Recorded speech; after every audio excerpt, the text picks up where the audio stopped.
بريوش بكلاصاج غوشي خفيف كي القطن. لاباط تاعو نخلطها غير بالمغرفه وما نعجنهاش، واوليو ندير لو سكر كريستاليزي خدمته بلو سكر غلاس. وعلى بالكم بلي لو سكر غلاس يرطب بزاف لاباط. تبعوا معايا لا غوسيت. ندير نص كاس حليب دافي، نزيد عليه مغرفه كبيره خميره الخبز ومغرفه كبيره سكر، نحركهم ونخليه يخمر شويه. ومن بعد نزيد كاس حليب دافي، نص كاس زيت، وناخذ حبه بيض، جو سيبار لو بلون لو جون، وندير غير لو بلون دوف، ونزيد لو زيت تاع حبه قارص كبيره ونرابي كامل الحبه، ونزيد 2 باكيت تاع لافاني ولا مغرفه كبيره باش البغيوش يجوا بارفومي وما تكونش فيهم ريحه الخميره، سورتو ولا كان الحال سخون. ومن بعد نزيد لو سكر غلاس، ندير 5 مغارف كبار نغربلهم ونزيدهم لو ميلونج. ودوك نبدا نزيد في الفرينه ونزيد معاها نص مغرفه كبيره ملح. والفرينه لازم تغربلوها قبل ما تزيدوها. درت 4 كيسان ونص، نزيدوها غير بشويه ونحرك بالمغرفه. وفي لافان نزيد نص مغرفه كبيره زبده، ندخلها مليح في لاباط ومن بعد نغطيها باش تخمر في بلاصه دافيه. بعد ما خمرت جو ديغاز لاباط ونشكل دي بول تاع 70 غرام ونحطهم في هاد لي مول دهنتهم بالزبده، وتقدروا تدهنوهم بالزيت. نزيد نخليهم يخمروا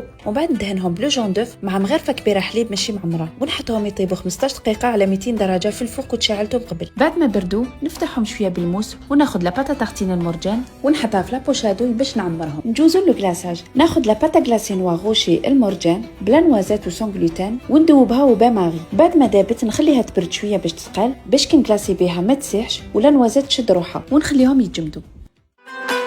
مع المرجان ديما فرحان.